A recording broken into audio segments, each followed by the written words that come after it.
All right, all right. Hi, guys. Welcome back. It's Eran Thomson, ET, here with another creative portfolio review. Today's review comes from Paul. He's an art director and designer. I'm really excited to get a look at his work. Before we get started, just as always, I'd like to let everyone know that this review comes from a place of love and respect. Everything I say, everything I suggest comes from an intention that I can help you make your work better, help you make your portfolio better, help you get the job or jobs of your dreams. And there's no shame in trying to make your work better. So with that, and I think that's awesome that people are willing to share their links with me and let me do this for them. Hopefully you get some value out of it too. So without any further ado, let's get stuck in and see what Paul has to say for himself. By the way, I just want to point out that if you would like to submit your own portfolio for a review, you can do that. Share your folio at eranthomson.com/reviews. The link's there in the corner. All right, now let's get rid of that and get stuck in to checking out Paul's work. Technical difficulties. Okay, here we go. All righty. So, yeah, first things first. So I guess the first thing I'd say, Paul, is I'm not generally a huge fan of using Behance as a portfolio site. I understand why people like to use Behance. It's so easy and effortless, especially if you're already working inside the Adobe ecosystem.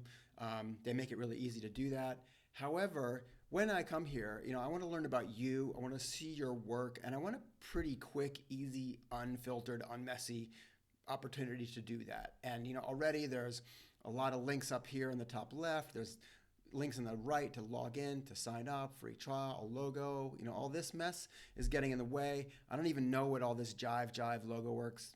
Behance, is that like their header? It's just really messy, and I don't think it reflects well on you. You're a graphic designer. You're an art director. You should be reflecting your craft in your portfolio. I should land here and be kind of instantly inspired or intrigued or have a sense of who you are as a person. And when you choose to use Behance, it sort of just democratizes you down to, I feel, a lower standard. So that's my first big tip is invest in your own brand, invest in your own website. There's plenty of ways to do that now. There's no excuse really, whether it's Wix or WordPress or something like that. So yeah, first thing, definitely consider creating your own website. All right, so what do we got here? This looks like Fat Daddy's branding, Homeboy branding, logos and designs, a brand book. Okay, so it feels like you're more designer than art director.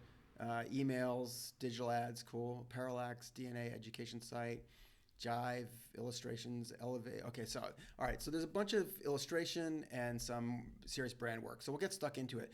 My second comment here is that none of this has a kind of a unified or cohesive look, right? The cropping on this Fat Daddy's thing makes it seem like an accident. The Homeboy photo quality is not great. Buell Ranch creme brulee ranch, creme brulee creek. I don't know. Sounds delicious. That feels like designed, and if all the tiles had something like that, it would feel more cohesive and more like, I'm discovering something about you and the craft you take to represent yourself. Again, going back to the thing I said before about Behance, you inherit their colors too. So if that's not your brand color palette, then you have this blue and gray to deal with. But anyway, going back here, I think each of these thumbnails should have a consistent look and feel to help me understand who you are, or at least tidy them up and make them clean and neat so they don't feel like weirdly cropped and kind of confusing to look at and really busy to look at. Like they're just like, look at this one, Parallax DNA. There's copy there, but it's cut off. This thing is super busy. I obviously can't read it. I shouldn't be meant to. Like, I think there's a better, whatever this is, there's a better image you could use as a cover. So, okay, that's my second note. All right, let's get stuck in and see what Fat Daddy has got to say. Fat Daddy. Yeah, this is the other thing with Behance. You get all this stuff on the right. It's just messy. Okay, so this, I appreciate people like to explain their work, and sometimes it's required. I usually reserve that for like if it's won an award or done something amazing or had incredible results. That's stuff I think you can call out when you're showing off your work. But generally speaking, if I'm going to Fat Daddy's or I see a Fat Daddy's advertisement, no one's going to jump out and be like, the idea behind this ad was to make you buy more pizza, but we did it this way to make you think we're clever and use wholesome ingredients or whatever it is.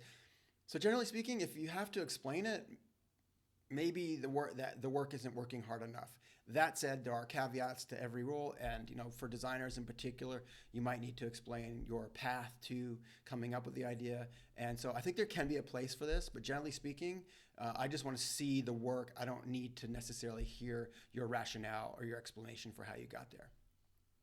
So Fat Daddy's pizza, pasta, wings. It's making me hungry. He's cute. Okay, awesome. So what I love about this is you've clearly done a really great job of capturing the likeness of this guy who I love the pepperoni pizza bow tie. You've done a great job capturing his likeness. That's cool. I wish you had a better photo that wasn't cropped. It just, again, speaks to how you present yourself as a professional. This is a nice photo. I think what you're showing me here is that you designed the pizza box, but this mock-up looks photoshopped and not real. If I had to bet money, I'd say it's a mock-up and not real. So if this is real, then show me that one. If it's not real, then make your mock-up look real.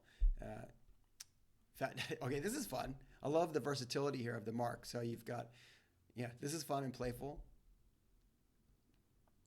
Oh, menus. Menus are really, really hard to do well. And as someone who now needs eyeglasses, I always appreciate a menu where I don't have to squint or bring them out to read. But menus are really hard, and I think this one is not working very hard. I think there's more of that personality and playfulness that's in the logo and clearly in the owner that you could bring into this. So yeah, if it was me, I'd be spending a little more time there. Also, just crop this. You don't need to see all this background. Give me just what I need to look at and nothing more. Okay, Fat Daddy's branding. So let's get out of there and see what we got here. Homeboy. What is Homeboy?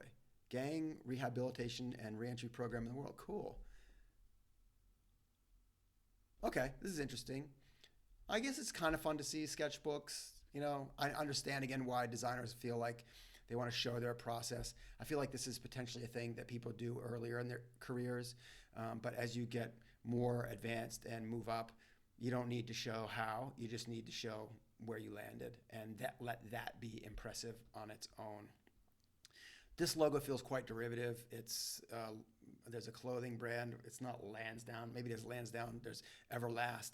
So it feels derivative of those things and not representative of what you told me in the blurb up top of what this is, that it's a gang rehabilitation program. Like if you think about gangs, they have so much of their own really cool culture and iconography and typography and language. And I would love to have seen some of that brought into this so that it not only felt reflective of where these people came from, but also for a viewer watching it, I go, yeah, I understand what this is. Maybe the caveat there is you wanted it to not reflect where they came from, but go where but more about where they can go. And in that instance, maybe it needs to be less gangy, for lack of a better word, and more premium and more inspirational, aspirational. And maybe that's what's going on here. But these spreads are very basic, and I don't, as a designer, I don't feel like, these are, gorgeous, beautiful, well thought out spreads. It's a basic grid. Yeah, cool. So again, you're showing me this. I'm not sure what you're showing me. Is it the signage? I feel like we've seen the signage. You've also got it repeated down here, so you're kind of giving it to me more than twice already. Homegirl Cafe, that's funny. I'd like to know more about that. Okay, what? I'm confused. Homeboy is food?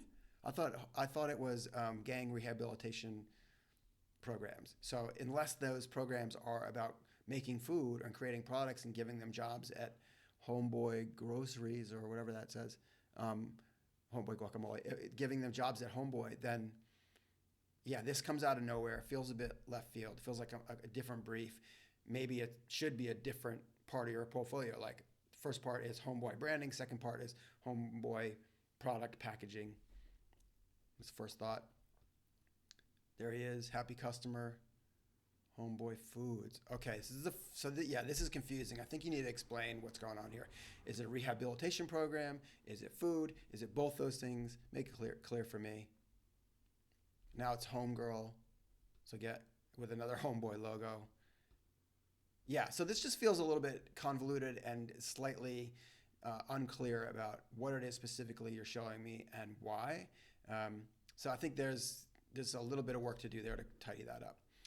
Creme brulee Creek Ranch. I know it's not called that. I'm just fantasizing about a delicious dessert right now. Oh, speaking of delicious desserts, Spoon Liquors handcrafted frozen yogurt.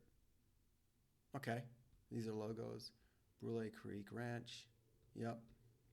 Top Shelf Experience. I'm just gonna look Costa Vida Mexican Grill. Score. C Street Studios. Cascade Collision Repair. Bruce Codner Galleries. Air Level. Don't know what that is. United Sharks of America. Blues Brews and Barbecue. Coconut Cove. Get Out Games.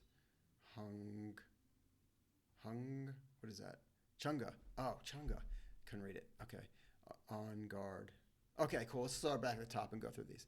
So, okay, logo designs. Logos, first of all, are really hard and take lots of practice and time to craft and become really, really good. Spoon Liquors, handcrafted frozen yogurt. I don't know, it kind of is what it is. I feel like for stuff like frozen yogurt, there's a missed opportunity here to be more playful with the mark. The type is playful, which I think is nice, and the name is funny, but what's the rule? Don't show what you say, don't say what you show, and you're kind of putting spoons in a logo that has spoon in the name. That feels like a no-no to me, and I miss the opportunity to put something, a cute girl licking a spoon, or just something that feels a little bit that feels as playful as the name. I guess that's my thought there. Brule Creek Ranch. This feels like one of those logos you download from, like a stock logo site and then just change the type. So it's hard for me to judge this because it just feels like there's a level of craft there, but it also feels so familiar and so like so many other things, and it doesn't really tell me anything about this place. So whilst it is pretty and well done, I'm not sure that it's working as hard as a great logo could.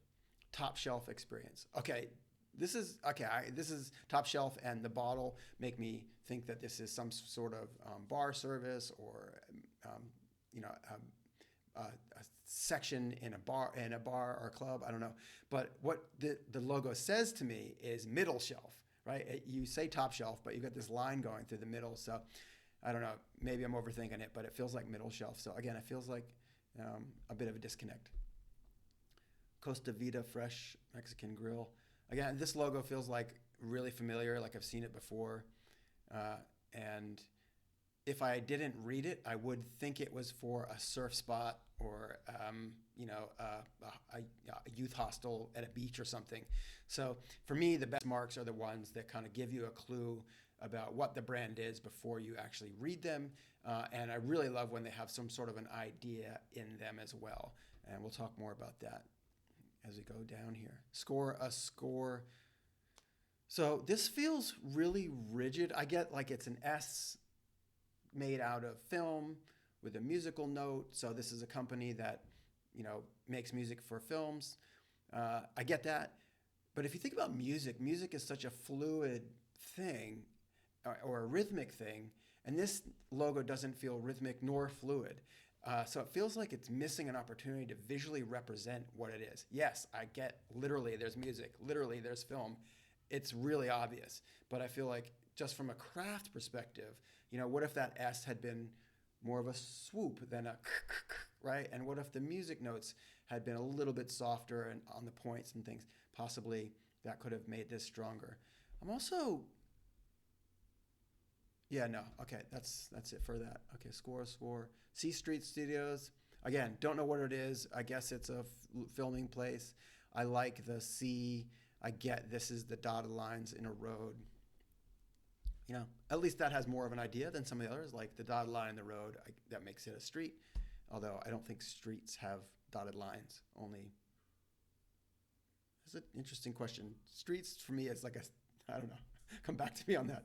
Let me know in the comments. Do streets have dotted lines or only roads and highways? Okay, see Street Studios. Cascade collision repair. Okay, this to me is a massively missed opportunity, right? It's collision repair. Why can't you have a C that's damaged or dented, or that's been damaged and dented, and now you fixed it in the mark? That to me would be really really cool. Like a C with a dent, or a C with that's clearly been patched or fixed, or had like a little crack in it. Like I think it's called ikigame, the Japanese art of repairing broken things with gold glue. Something to just show me that we're awesome at putting things back together almost exactly, if not better than they were before.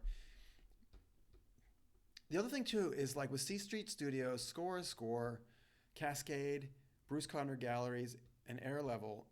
Even United, all these, those five, the type choices are really plain and familiar and kind of, I don't know, they're a little uninspiring. I feel like you could be braver with your typographic choices here. Bruce Conner Galleries. This looks like a law firm logo to me. I don't know. BK.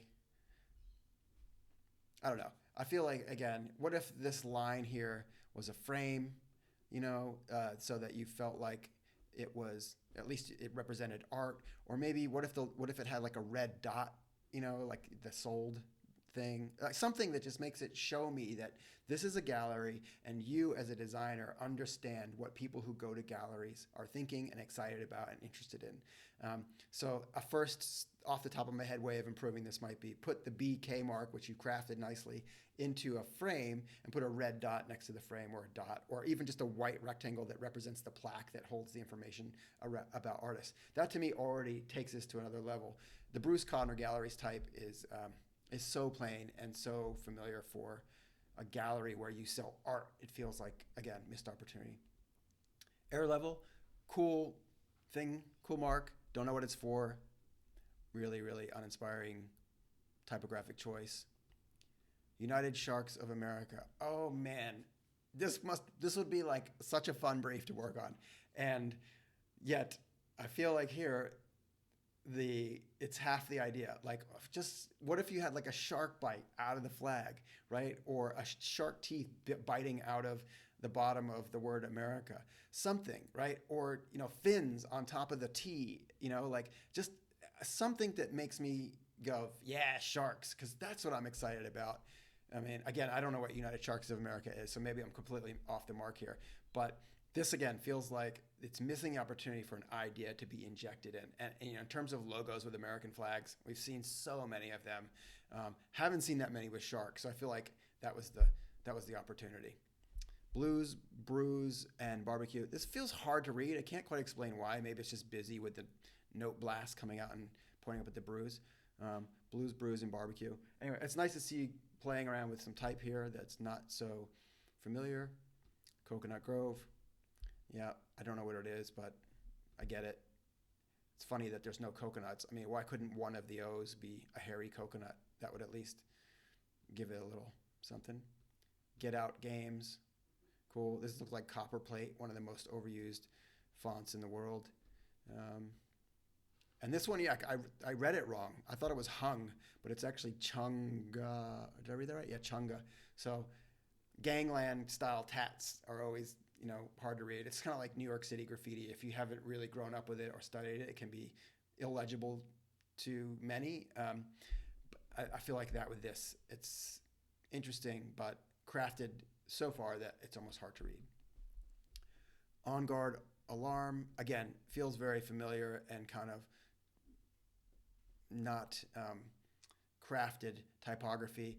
I do get this Spartan helmet here. It'd be cool if this shape on top of the helmet was repeated one more time to just really make sure I don't miss that Spartan thing that I think you're alluding to here.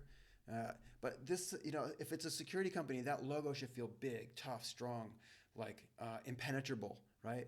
And this feels more like a Tron logo than some company that I would trust with the security of my home or my office. So, okay, that's it. So logo designs, look, I think there's some interesting initial thinking here, but overall, I feel like, you could go back to all of those, revisit them, and try and inject a little bit more bravery with your typographic choices and a little more thinking and ideas around what you're making a logo for, and see if you can reflect some of their personality or personality or what they're about in the marks. Brand guides. Jive. Okay. Yep. Brand books. Brand guide. Okay, look, I'm not sure, like, unless you really want to do brand guides for a living and you want to become like a financial report, end of year report, or, brand guideline guy, then I feel like maybe take these out of your book. The general expectation of any kind of mid-weight designer is that if you ask them to do brand guidelines for anything they're working on, they should already know how to do them. I feel like that's fundamentals. And to show them off in your folio, the only reason you do that is if they're the most gorgeous, most beautiful brand guidelines anyone has ever seen. Some of the best I've ever seen are the Qantas Airlines brand guidelines book. If you can find that online, it's gorgeous, right? Or at least it was. I don't know what it looks like now. But there are some out there that exist that are really, really crafted and really, really beautiful. This, unfortunately for me, doesn't fall into that camp. And as such, I think it's a take it out. Okay, ancestry emails. Cool, ancestry. Your family. Okay, this is the other thing about Behance. I roll over it and I get saved from a link. It's just like, that's annoying.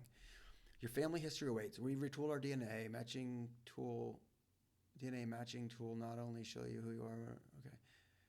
I don't get it, man. Like, this chick's just staring out the window. Am I missing something? Your family history awaits. Okay, so it's the same headline. Oh, it's the same headline. Okay, I get it in this one. So she's in front of a pool where I guess her family or ancestors once hung out and swam. She's on the streets where someone she's related to used to roam. She's in a bakery. Yeah, this one doesn't work. Hmm.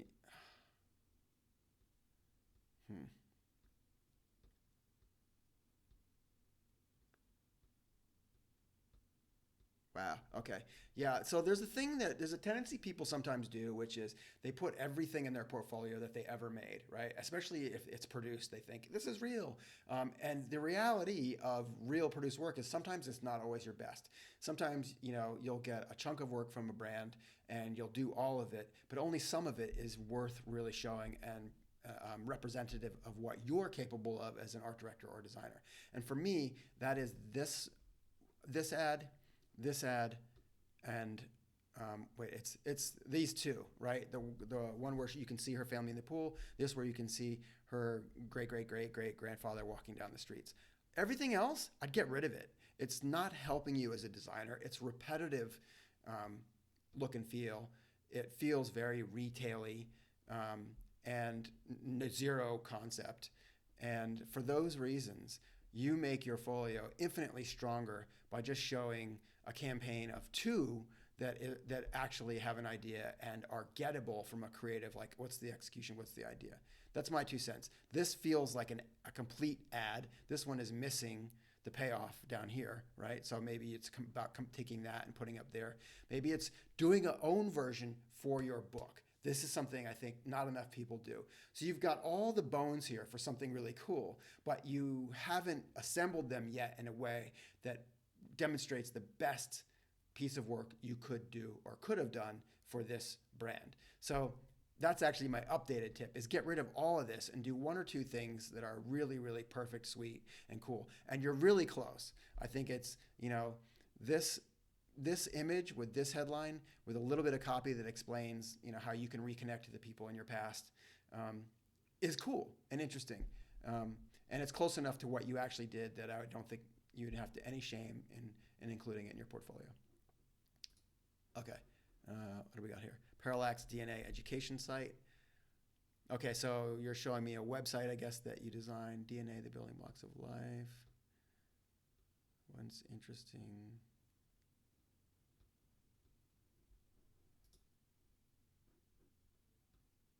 Okay. I'm watching. I don't get, nothing's This video is either really slow.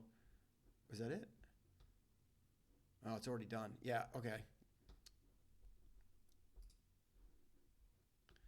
Um, okay, I don't know what this is. I'm not sure why you've included it. Especially this video, I just get rid of it. It's not helping you. It's confusing. Um, and you know, look at and look at oh, it's ancestry. Okay, this is another ancestry thing. So that wasn't even clear to me that it was an ancestry.com project. It's because you've titled it Parallax DNA Education Site. So look, I think get rid of this too. This is, there's so many beautiful websites in the world. Again, if you're not playing at the top or close to the top of beautifully designed websites, then you're competing with everyone who's ever done an awesome website. And I think this doesn't belong in here. Jive illustrations. Illustrations of customers using Jive's product to telecommute, route calls, and work collaboratively. Okay, well, first of all, I can't tell what's Jive and what isn't Jive. This is just phones and tablets and computers and things to me. So it's not obvious that this is for Jive. These could be for anything or any brand. So that feels like maybe a missed opportunity, right? If Jive does something cool or interesting or has a unique brand color, which might be that lime green I saw before, maybe then all the computers and phones should have that, kind of like what you've done here. But here, this just looks like green screen, like a mock-up where they keep it green so you can insert your own image. So these feel just like Photoshop filters, or Illustrator filters, right?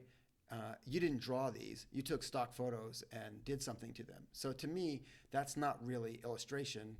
That's photo manipulation. That's using a preset in a tool, and it doesn't show you off as a designer. So I think you should get rid of these. Elevate marketing pieces. Okay. Cooler design for a golf tournament. What does that mean? Like a cooler you put beer in, or a cooler because the old one sucked? Promo print design elevate. I like this. That's a nice piece of typography. That's pretty. This mock-up's not good, but I get it. Elevate. Okay, so we're just doing a bunch of different elevate logos. Just brand it. I'm not sure what that is. The branded facts. Okay, so this is the first time now where I actually understand what elevate is. I think that's possibly a mistake. If I'm looking at stuff, I should know what I'm looking at before I'm looking at it, right? So for me to scroll down through all this stuff and not really know what I'm looking at, especially when you say it's for a golf tournament, when it's not a golf tournament, it's a swag company, right? So that's confusing. Elevate. So now you're doing pastiches of like Marvel. Bags of superpowers. Okay. Right. Elevate. Okay, so you're just ripping off, or not ripping off, you're copying other logos. Okay, yeah, I know I said before the blurbs up top here, maybe don't use them. If you have to explain it to me, then your work isn't working hard enough. But I think in this instance, maybe a little bit of information and the right order of that information would help you get people to be more impressed by what you've done here. Right now, I'm just confused, and I'm not sure what I'm looking at. I'm not sure what it's for, but I do really like this particular piece of design best. That's cool. All right, let's get out of there. Print projects. Cool, I love print. Heritage. Okay, wait a minute. It says print projects, but this is brand identity guidelines, and I think we already looked at a brand identity guidelines section, so this feels like it should go there. And everything I said about brand guidelines being in your portfolio still applies to this. So again, I think maybe take it out. And are these different things? So you got heritage, logo brand guidelines, but then you've got this surf pool thing, and then a home automation solution, and this elevate thing, but that was in the section we just looked at. So was this. So was ancestry. Okay, yeah, I'm just really confused by this section and what you're hoping I will learn about you and how you think and your work from it. I think there's a bit of work to do in this portfolio of separating things and combining things and eliminating things that aren't serving you and just kind of giving it an overall tidy up. What's up, Abe's? Abraham Lincoln. What's he doing? Oh, okay. That's weird. Yeah, I feel like when you click on something, what I see first should feel like I've come to the right place. So I just clicked on this colorful illustration of Abraham Lincoln, and now I'm looking at black and white clip art. So I'm not sure what's going on. Did you draw these? These feel very clip arty, or like, again, going back to the other illustration stuff, it looks like images that have just had a filter run over them in Illustrator or Photoshop. Um, I'm not sure what you're hoping I'll get from this. This is cool, but again, I know how you did it. It's a filter. At least I think it is. Tell me I'm wrong.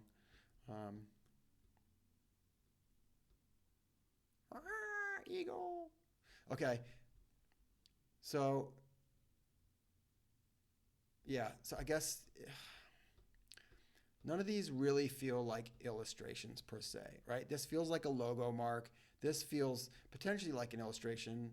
I guess that does, but it's confusing to me what you're trying to get across here. And again, to an unsophisticated customer, they might see this stuff and be very impressed. If you're trying to get a job, then anybody in the game is going to know what you did here. And there's low craft here, right? It's run a filter, convert to outlines, smooth out. You can make any of these from a stock photo really, really quickly and easily. And I feel like if you want to get illustration work, do some actual illustration and have it be amazing and beautiful. What's this? Process videos. Okay.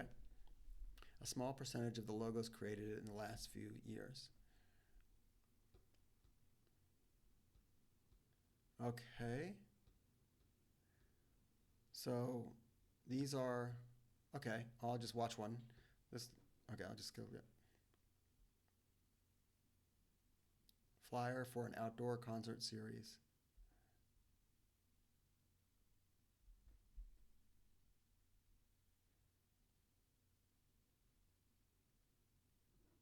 Okay, that's cool. Little gradients, paths, converge, minus back. Is that it? Oh, keep going.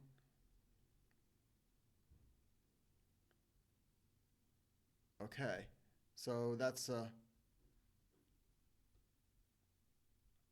right. Let's look at one more. What's this? T-shirt design. Oh, this looks like the Spartan from the security company logo.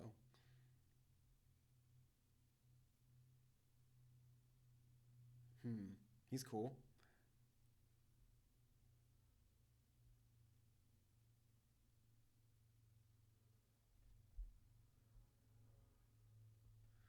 Yeah, so this is cool. So I don't think, again, I don't think you need to show how you do your work. Nobody really cares, to be honest. And we just want to see the end result and know that you can deliver awesomeness.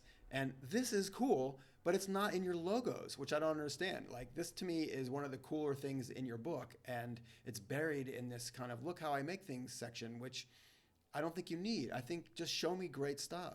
So I'm not going to, all right, I'll watch one more of these.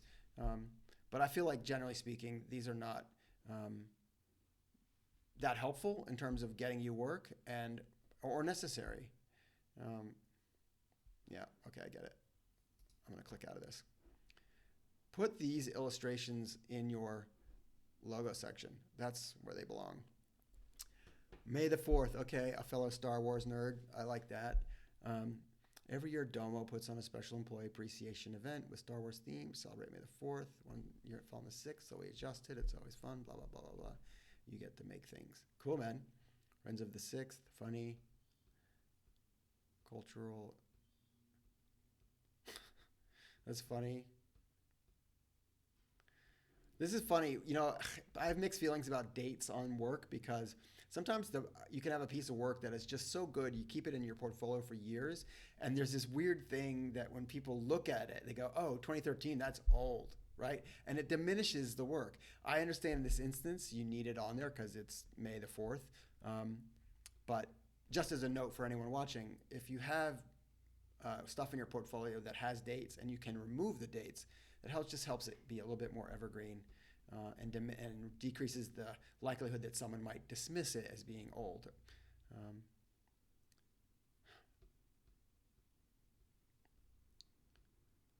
Han Solo Rolos. Is that Han Solo? That's not Han Solo. That's the Mandalorian, the bounty hunter. What's his name? Help me out. What's his name in the comments? Damn it, I can't remember. Yep, the obey filter. Oh man, you know what would make me so happy right now is a Jar Jar Binks with a fucking bullseye on his forehead. I don't know why you would need that, but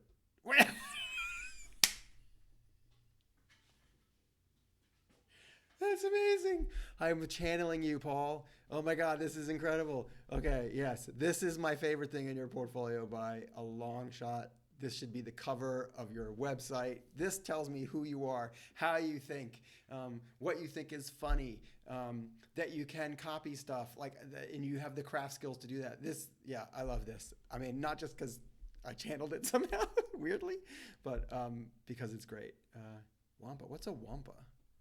Okay, I guess I'm not enough of a nerd to know. Yeah, these mock-ups, they don't look great. That's funny. That's very funny. Okay, look, there's some gold in here. Obviously, I love Jar Jar. I mean, I hate Jar Jar, but I love what you did to him. I like this Yoda. It's cool. There's some fun stuff in here, but there's too much. Pick your three best ones, and leave the rest out. That's my advice. Cool. All right. So that's Paul Browning. The other thing I'll say that I like is, there's 1, 2, 3, there's 12 things here, which doesn't feel like click overwhelm.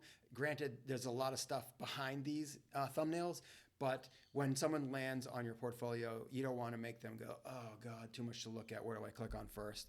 So I think, keeping it to 12 is a good idea. You could probably remove a few sections here as I've suggested, and then thin out the other sections where you've just got too much stuff. Keep only your best stuff. If you've done work and you have all the elements to do something really, really great with it, but the client didn't buy it or it didn't quite go as planned in execution, I would encourage you to do a version for yourself. Your portfolio is your place to show the world what you can do, what you're capable of, what you think is good, what you think is great. And so I would invite you to really embrace that opportunity and be a much harsher critic on your work and on yourself. Remember, less is always more when you're putting together a portfolio. It's hard to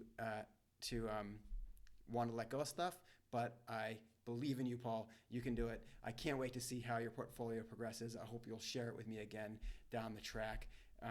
And just a reminder to everyone else, you can share your folio. I promise to give you my fullest attention and honest feedback at eranthomson.com/reviews. I really appreciate, Paul, for having the courage to share your folio with me today. Hopefully it was a helpful experience for you and everyone watching. Hopefully we'll see you again next time. Thanks, everybody, for checking out this portfolio review.